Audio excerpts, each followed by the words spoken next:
Maayong adlaw katawhan sa Dios sa Archdiocese sa Uzamis. Sa ngalan sa atong talahuron nga Arsobispo Archbishop Martin Sarmiento Humawad Didi ug sa kahupungan sa mga kaparian sa tibuok lokal nga simbahan dinhi sa Uzamis. Ikan dinhi sa parokya ni San Miguel Arcangel sa Tangub City. Kini na usab si Father Jesse Langga magahatod kaninyo sa pamalandong karong adlaw. Adlaw karon nga Lunes sa ikanapulog pito nga semana sa ordinaryong panahon diha sa liturhikanhong kalendaryo sa atong simbahan. Hulyo 28, 2025. Ang ebanghelyo nga atong pamalandungan karong adlaw mga igsoon atong kutluon gikan sa ebanghelyo sumala ni San Mateo. Unya misugilon si Jesus kanilag laing sambingay. Ang gingharian sa langit sama sa liso sa mustasa, ang labing gamay sa tanang liso. Gikuha kini sa usa ka tawo ug gipugas dito sa iyang uma. Ug sa pagtubo na sa maong binhi, nahimo kini nga labing dako sa tanang tanom. Kini nahimong kahoy ug nanugpa ang mga langgam ug nagsalag sa iyang mga sanga. Si Jesus misugilo na usab og laing sambingay. Ang gingharian sa langit sama sa ipapatubo sa pan. Ikuha kini sa usa ka babayi ug gisagol sa usa ka takos nga harina hangtod mitubo ang tibuok minasa. Si Jesus migamit og mga sambingay aron pagsukilon niining mga butanga ngadto sa mga tawo. Wala siya gisulti kanila bisag unsa kun dili pinaagig sambingay. Gihimo niya kini aron matuman ang giingon sa propeta. Mugamit akog mga sambingay aron kung makigsulti ako kanila, sukinlan ko silag mga butang nga wala pahibalui sukad mabuhat ang kalibutan. Mga igsoon, ang ebanghelyo sa Ginoo. Dayon ikaw o Kristo.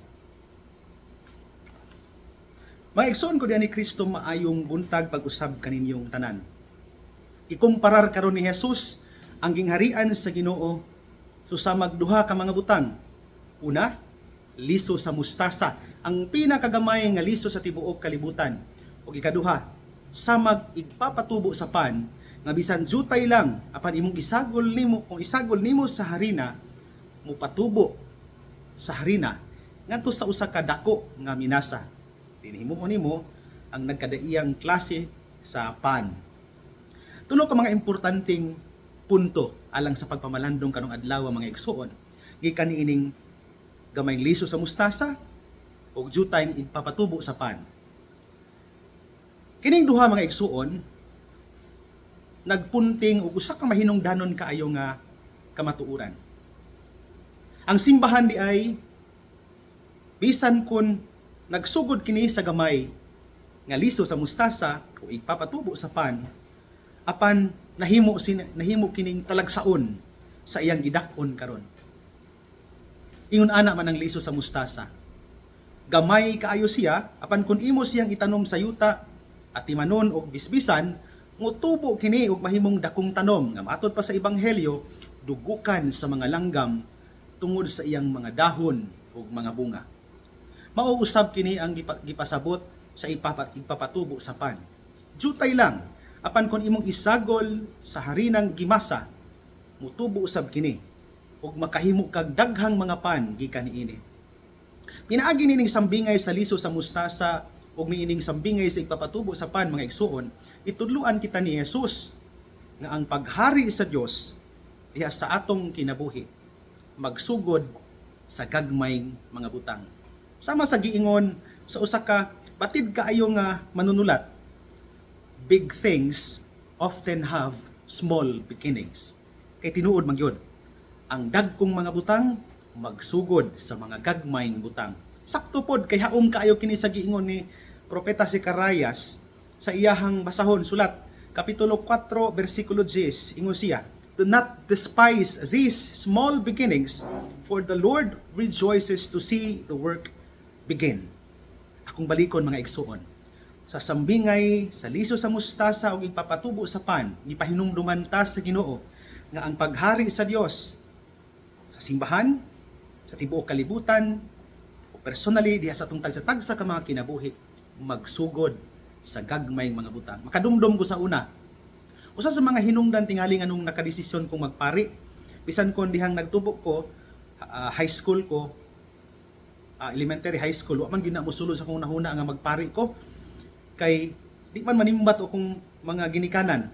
Pero di ko kalimot yun nga grade 1 ko, hangtod ko karong napari na, katong akong lola, gitudluan ko niyang magrosaryo o magampo sa pagampo sa mahal nga guardian angels. Mao gito nga mga pagampo akong gibalon sukad ko nag grade 1 hangtod ko nag-graduate sa elementary, hangtod nga nag high school, hangtod nga nag-college ko, bisan doon yung mga panahon nga madalahig ko sa kabugoy-bugoy sa akong mga classmate, o sa hipon ako po'y magdalahig nila. Pero usa sa mga sikreto nga akong gibatunan, sukad kaniadto hangtod karon, kana ra yung pagampo sa Santos nga Rosario, o matag gabi sa di pa ko matug ang pagampo sa guardian angels. Ya, para nako dako siya impact. Jutay kayo siya nga kanang sa experience nga akong nakatunan gikan sa akong lulog lola, well, particular sa akong lola, paternal grandmother, ang mama sa akong papa. Walang maliwat akong papa gyud kay muluyagon man to, pero si lola gyud no, gamay ra to kayo, gitudluan lang ko niya ampo sa rosaryo, ampo sa pagampo sa mahal nga anghel magbalantay. Pero para nako dako siya og nahimong epekto sa akong pagkapari personally. Sa akong balikon, sa magliso sa mustasa o igpapatubo sa pan, ang paghari sa Dios diha sa simbahan, sa tibuok kalibutan, sa atong katilingban, sa atong mga kajiiskihan, kapilya, o bisan sa atong tagsa-tagsa ka pamilya o personal nga kinabuhi, magsugod sa gagmay mga butang. For big things often have small beginnings. Kung gusto ka nga ang imong anak makat-on nga magampo, tuduy karon ginagmay pagampo. Prayer before meals or after meals, prayer before sleeping, or prayer after sleeping, pasalamat sa Ginoo sa gasas kinabuhi. Ginagmay nga mga hiya sugdi nagtudlo karon. Kung gusto ka nga mutubo dagkong mga bertud pohon, inigdagko na nila. Kaya kung balikon, sa magliso sa mustasa ug ipapatubo sa pan, gipahinumduman ta ang paghari sa Dios, magsugod sa jutay ng mga butang. Ikaduha, importante kayong punto karon. Ang ebanghelyo naghiskot pod mahitungod sa simbahan nga sa magliso sa mustasa, akong imong itanom mudako og mutubo siya. Nya sige ingon din ha. From that large shrub, big shrub, magsalag ang mga langgam sa iyang mga sanga. And I think mao gyud na ang simbahan, such is the church. The church exists not only for an exclusive community. For the church is meant to be for everybody. Ang simbahan para miyas tanan. Mao ni nga diha sa ebanghelyo, naghisgot ang ebanghelyo kay nigtubo aning liso sa mustasa, mo pailawom ni ining maong dako nga punuan sa iyang mga sanga ug landong. Muambit sa iyang mga bunga kining mga langgam. Wala ni magpasabot nako lang ha, kay langgam ra ba akong apelyido. Kining mga langgam ni repirado ni sa daghang mga tawo sa tibuok kalibutan. Kaya akong balikon, the church is meant to be for everybody, for all men and women of varied origins. Wala biya gyoy wakli ang simbahan. Bisan kinsa, welcome sa simbahan. Lahi-lahi man nagkultura, lahi-lahi man nagrasa, lahi-lahi man nagigikanan sa ilahang environment, lahi-lahi man tag educational attainment o background, ang tanan i-welcome sa simbahan. The church is for everybody. That is why the church is called Catholic Universal. Mabito nang gitawag ng Katoliko ang simbahan, na kanang word kay Catholic, ang meaning niya sa Binisaya, kanang dili man gyud Katoliko, kay kanang word nga Katoliko igo ra man imong gisumpayan og kanang letra. Ang word nga Catholic nga in English nagikan pud sa Griegong pinulungan. Ang original nga teksto nagpasabot yun og malukpanon, makailapon. Kaya kung balikon, the church is universal, which means it is for everybody. All are welcome. Kinsa ka man, unsa may nangagi sa imong kinabuhi, unsa may umaabot sa imong kinabuhi, dawaton ka sa simbahan. Mauna nga simbahan, dili lang siya para sa mga buutan. Ang simbahan para po sa mga naningkamot nga mabuutan. Alang po siya sa mga naningkamot nga mabuutan pero sige kapakya, sige kasipyat. Alang po siya sa mga lalaki, alang sa mga babae. Alang po siya sa mga naningkamot nga mahimong lalaki bisan og dalhon sila sa ilang pagbati nga mahimong babae. Pero atong tabangan nga mobalik sila sa ilahang tinuod nga identity, lalaki o baka babae. But again, the church is not choosy. We are for everybody.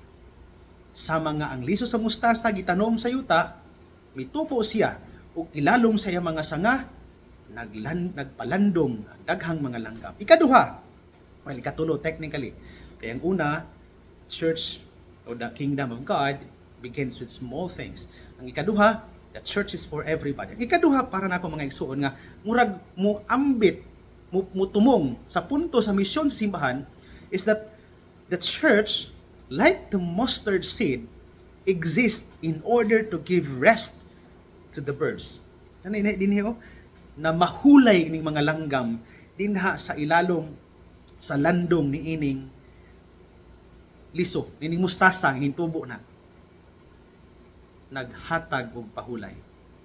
Because aside from allowing people to gather under its branches, the church exists in order to give rest to people. Aron maghatag og pahulay sa daghang mga tao. When we are tired, we just have to go home. Ako kung kapuyan bitaw ko, sabi sa una di pa ko sa parokya, muli lang ko sa mua. Ato sa mua, matulog lang ko, mukaon ko, rin mag-istorya ko sa akong mamagpapa, sa akong mga igsuon. Nakuha na po ko. Aside from my prayer life, no, nga mao gi pundasyon no, sa kaligo ng kusog. No? But I often find myself able to rest when I am at home. Kung ang mga langgam ko no, bali ang ilang mga pako, they return to their nest. Mubalik lang na sa ilahang mga salag. Dito, pahulay na sila. At dito, maulian ng ilahang mga pako. When children are bruised, kung kadumdum mo sa unang magagmay patang mga bata, sabi buhato na to. Kung kitang mga sama itong mga tuhod, mga pangos, dula-dula na to, dugod-gukod, sabi buhato na to. We run to our parents. We run to our home. Mudagan ta nga to sa atong mama. Mudagan ta sa atong papa.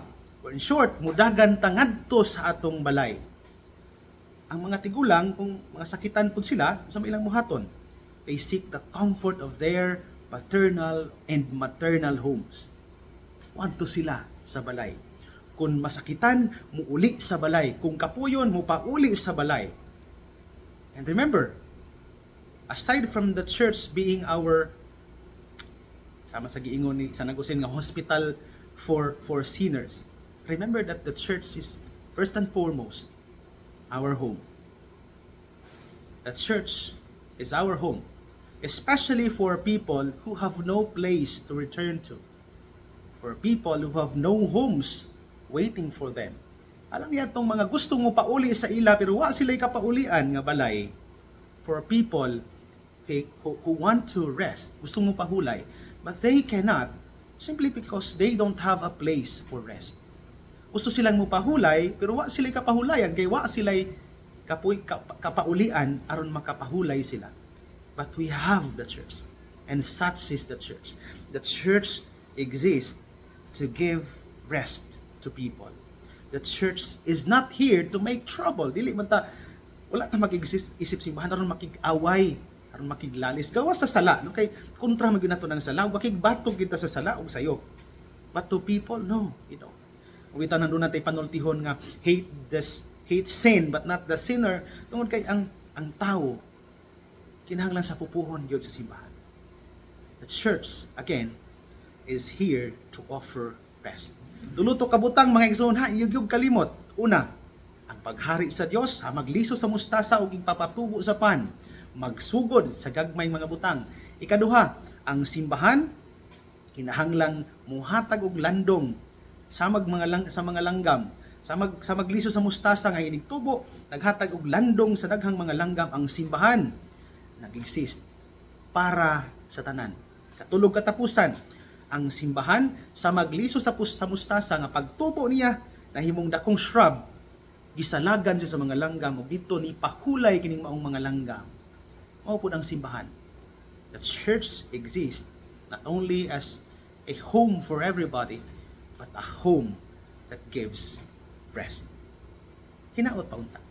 Mga igsoon ni nalang kukuto apan sa dili pa nako tapuson kining pamalandong, tuguti una ako sa pagtunol sa akong greetings sa tanan nga karong adlaw og sa kanunay matag adlaw, matag semana nagsunod nining atong programa. Akong pasalamat unang-una kang Archbishop Martin no, sa paghatag nining maong tahas nga muhatag nining pamalandong karong adlaw. Hulip niya. Salamat kaayo Archbishop. Iampo nato si Archbishop ug ang mga kaparian nga pauliay pa lang no sa gikan sa Cebu paingon ini sa atoa kay mo pa mangyud pagtapos karong adlaw unta no sa retreat namo no nga mga kaparian. Nauna lang kog uli isang lit atong gahapon Sunday na schedule magud ko nga magpa-vaccine sa Faith Hospital, so I have to really come home earlier than the rest of the group. So mo nang nauli ko una. Salamat kay Archbishop sa pagsalig. Salamat po sa mga igsoon natong kaparian nga kanunay kay nagsuporta no. Salamat po kayo kang Father Daryl no, tapad bimeron. Record ko niya. Siya po tigingon ako mo ni pamalandong pads, mo ni imong isulti ana. Siya may script writer nako.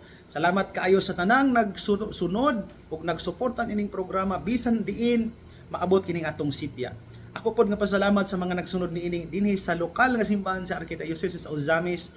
Akong espesyal nga pasalamat kang Dr. Alice Padiranga, kang Tito Nick o Ma'am Nympha Sitaka, kang Nanay Helen Novo and family, kang Kuya Aldrin o Dr. Lady Mears Perez and family, kang Tatay Ben o Nanay Rafael Estosi, kang Ma'am Shirley Rialisa and family, kang Ma'am Christine Bidoya and family, kang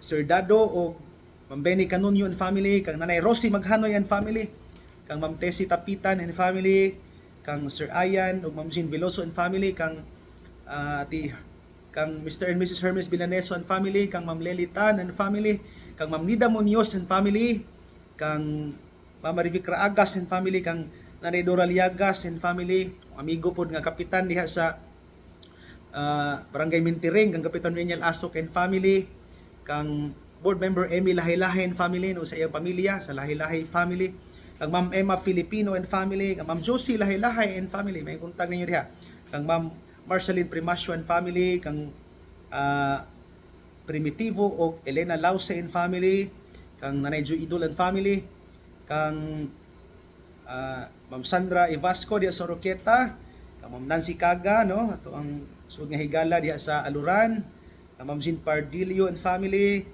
kang Ati Zenny Documento diha sa Sinakaban no ug sa iyang pamilya maayong buntag niyo diha te no ug sa tanan nga nagsunod ug nagsuporta sa kanunay nining atong programa, ang mga nagtan-aw nato diha sa social media, kung mga suot pong mahigala nga tanaw po ani nga pamalandong diha sa YouTube no. Salamat kay kang Jerome Tihada diha si Kihor, sa akong igsoon diha sa Cagayan de Oro si Genevieve, may buntag ninyo diha no. Sa akong mamagpapa diha sa Concepcion, may buntag ninyo diha mao pa no. Sa akong mga uyuan ug giyaan nga nagsunod ning programa diha sa Siquijor, diha sa Mulave, diha sa Cagayan de Oro, diha sa Bukidnon, maayong buntag ninyo diha. Salamat kaayo ninyo sa inyong kanunayong pag-ampog, pagsuporta. Ato po diay nga i-apil sa tong pag-ampo ang mama ni Father Eman Pujutan nga may panaw na di kan ining kalibutan na ang iyahang lubong karong pitsa 30 alas 9 sa buntag dito sa Aluran, si Mama Maria Fe Cirila Pujutan. Atong iampo ang kapahulayang dayon sa iyang kalag. Atong iampo po si Father Emma no nga labi na iyang pamilya no. Naligunon po sila nining panahon sa kasubo nga ila karong na sinati isip pamilya. Ug sa tanan akong hangyo nga unta inyong ipadayon ang kanunay ninyong pag-ampo alang nako ug alang sa tanang mga kaparian dinhi sa Archdiocese sa Ozamis, labi na gyud alang sa atong talahonong arsobispo, dugang kusog o kaikag sa pagpangalagad. Kaikag nga gibalon pa namo bunga sa among pagpamalandong usa ka semana dito sa Cebu. Daghan kayong salamat sa inyong mga pag-ampo sa kalampusan sa maong tinuig nga pagpamalandong namong inyong mga kaparian. Usbon ko dinhi na lang kutob. ang tawo nga namalandong, namati, naminaw kanunay ug nagkinabuhi sa pulong sa Dios samag usa ka kahoy nga gitanom daplin sa sapa kansang mga dahon dili kayo abton og kalaya timpo sa tingbunga muhatag sa kanunay maayong bunga. Igsoon ugma na usab uban sa panabang ug pangamas atong mahal nga inahan si Santa Maria atong gitawag mga misamisnon ug ang Birhen sa kuta ang Dios sa kanunay magapanalangin unta kaninyo sa ngalan sa Amahan ug sa Anak ug sa Espiritu Santo. Amen. Magamping ug magampo kanunay. Igsoon.